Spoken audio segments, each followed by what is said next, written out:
Assalamualaikum warahmatullahi wabarakatuh. Bismillahirrahmanirrahim. Allahumma sholli ala sayyidina Muhammadin wa ala alihi wa sahbihi ajma'in, amma ba'du. Jalana wa iyyakum min ahlil khairi was sa'ada fid dini wad dunya wal akhirah. Amin Allahumma amin. Ini tanggapan saya kepada kontennya Teuku Mudakori, seorang syarif juga yang dari Aceh itu, yang keturunannya Tengku Cik Divasi kalau tidak salah ya, Al-Fasi ya. Terus tanggapan saya juga kepada Kiai Haji Imaduddin, tulisan terbarunya, termasuk juga kepada Gus Rumail Abbas sebagai pemerhati sejarah yang turut terlibat di dalam masalah pernasaban ini. Yang pertama, setelah saya perhatikan narasi dari Tengku Mudakori itu, sepertinya beliau sudah ngegas kalau penelitian Kiai Haji Imaduddin itu yang benar. Dan ketika beliau dulu menyampaikan ada kitab, ya ternyata kitabnya benar seperti yang kita prediksikan, yaitu kitab Abnaul Imam. Itu sudah ketinggalan kereta jauh ya. Kemudian ketika Kiai Haji Imaduddin menulis, ya, saya ingin semuanya ini sudah tidak terlalu rumit. Tulisan terbarunya sudah masalah kuburan dari Ahmad Al-Muhajir. Apakah benar-benar ada di Hadramaut? Jadi sudah tidak bicara kitab, sudah bicara penelitian di lapangan. Sudah mau ngecek bener nggak di Hadramaut ada kuburannya Ahmad Al-Muhajir. Saya juga tertarik dengan ucapannya Gus Rumail Abbas bahwa seorang sejarawan itu meneliti itu bukan berdasarkan husnudzon, tetapi berdasarkan ada datanya, baik itu riwayat, baik itu kitab atau mungkin manuskrip atau mungkin prasasti. Kalau begitu gayanya dan diterapkan dalam masalah nasab, maka berarti membenarkan apa yang diucapkan oleh Kiai Haji Imaduddin, bahwa memang tidak bisa terbukti sejarah-sejarah. Artinya tidak ada kitabnya. Dan Kiai Haji Imaduddin itu menulis di tulisan awal, kalau kita teliti membaca, Kiai Haji Imaduddin itu ada kalimatnya. Memang yang saya gunakan ini adalah metode standar dalam memverifikasi atau menelaah tentang adanya seseorang, yaitu tentang Ubaidillah. Ditelaah bagaimana sejarah Ubaidillah dari kitab-kitab yang mencatat tentangnya. Maka ukuran paling idealnya adalah kitab yang sezaman. Ternyata sampai detik ini belum ada yang bisa memunculkan kitabnya.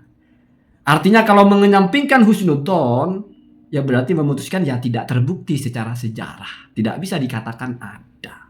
Kalau misal ada kuburannya, iya. Ada orangnya, iya. Tapi isbat nasabnya itu bahwa beliau putra Ahmad, kalau itu dianggap sebagai peristiwa sejarah, apa buktinya? Nah, gitu ya, begitu. Sekarang pertanyaannya, apakah nasab itu juga sama dengan sejarah? Bukankah dalam nasab itu ada istilah sukhroh wal istifadoh? Saya kasih tahu. Sukhroh wal istifadoh itu dalam nasab posisinya sebagai bayinah. Apa itu bayinah? Sebagai bukti. Kamu kalau baca dalam kitabnya Wahbah Zuhaili, nasab itu isbat dengan bayinah. Apa itu bayinah sih? Bukan kitab. Bayinah itu adalah syahadah, kesaksian. Artinya ada yang menyaksikan nasab kamu. Lalu kesaksian ini ada yang bentuknya adalah syuhrah wal istifadoh. Semua orang mengenal itu, semua orang mengetahui itu. Ini semua husnudzon, Pak. Husnudzon dalam nasab itu. Kalau sudah syuhrah wal istifadoh, kita berhusnudzon, tidak mungkin ada orang kompak ramai-ramai berbohong. Kalau secara ilmiah tidak diterima itu. Apa syuhrah, apa istifadoh, apa buktinya, dicari. Ya silakan. Saya cuma ngasih gambaran.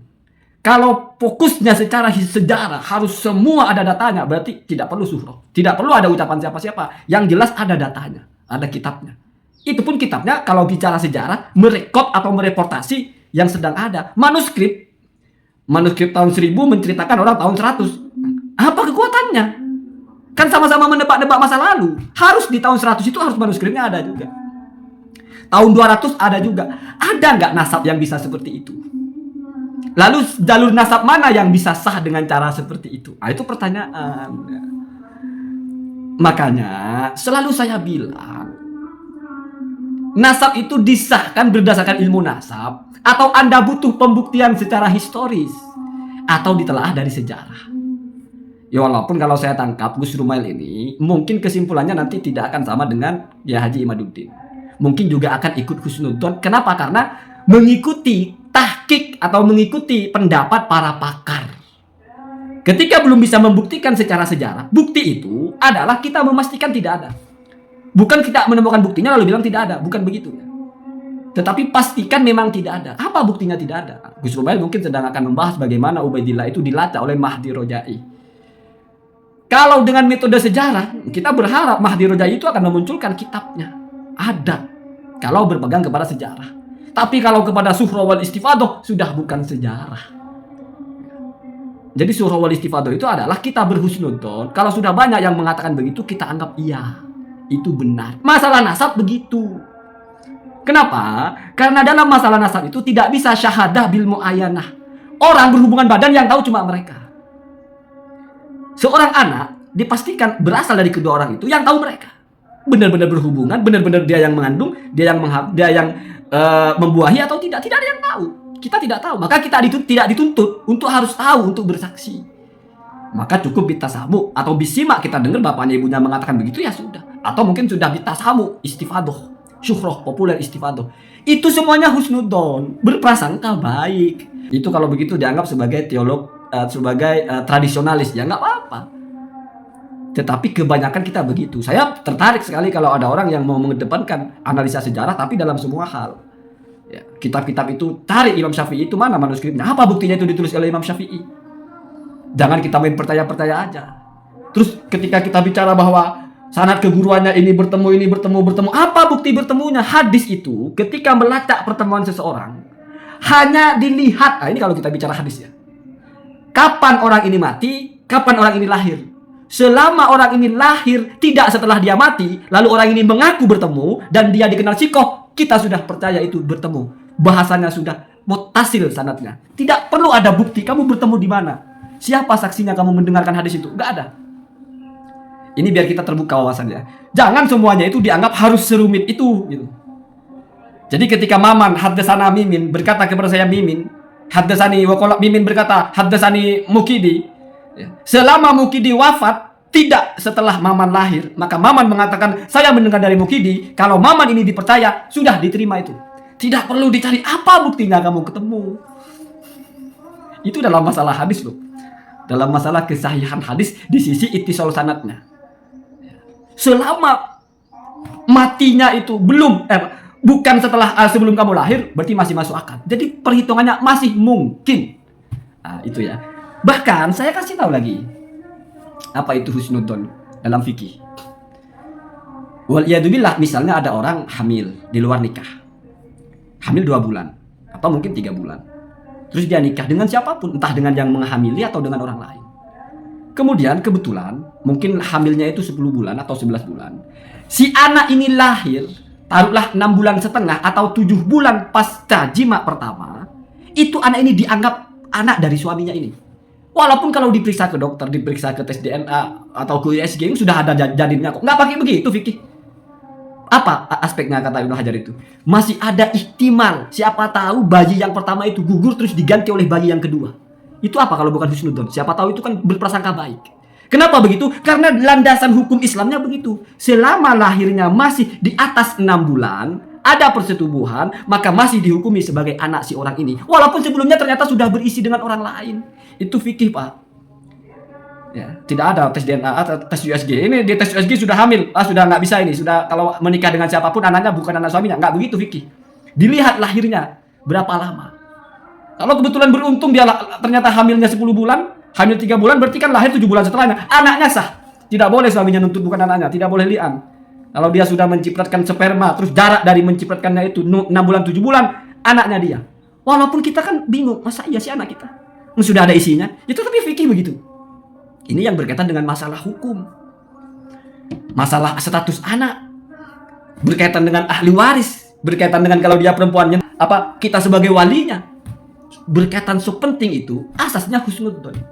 Kenapa? Ya karena agama ini dibangun dengan dasar yang tidak terlalu rumit, semuanya harus diverifikasi oleh sejarah.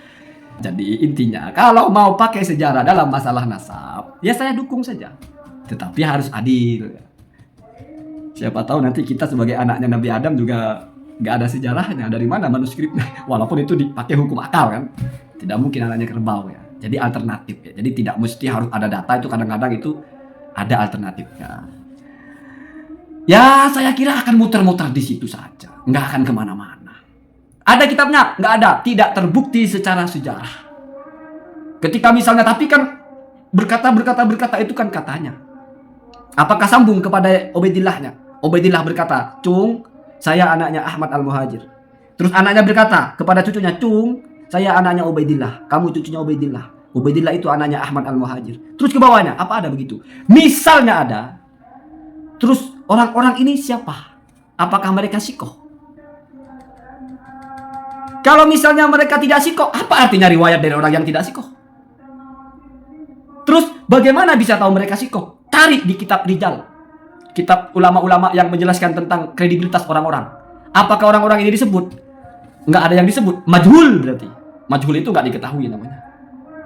Dan kalau mereka bukan ahli hadis, ngapain mau ditulis dalam kitab rijal? Ngapain kita mau tahu kamu sikoh atau enggak? Kamu bawa nasab bukan bawa hadis.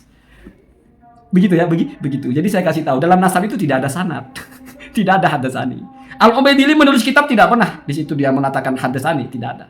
Ya paling mentok korok tufi atau mentok-mentok kolah. Ya. Tidak jelas ketemu langsung, mendengar langsung atau enggak.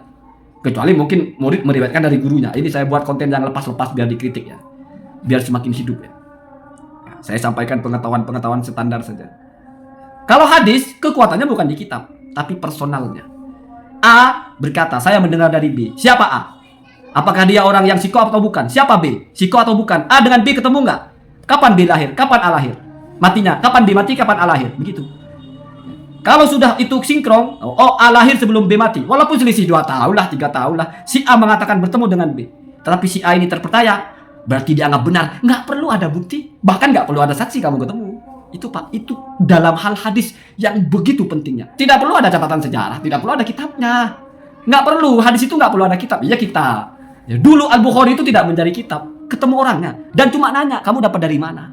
Dari ini. Ini dapat dari mana? Dari ini.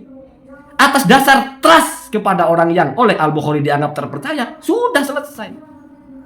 Padahal rentetannya itu orang-orang yang sudah tidak bisa ditemui oleh Al-Bukhari. Maka dalam hadis itu, rijal sanad itu kunci utamanya kredibilitasnya. Sanad nggak ada begitu. Makanya nanti ada satu hujah. Ini cluenya ya.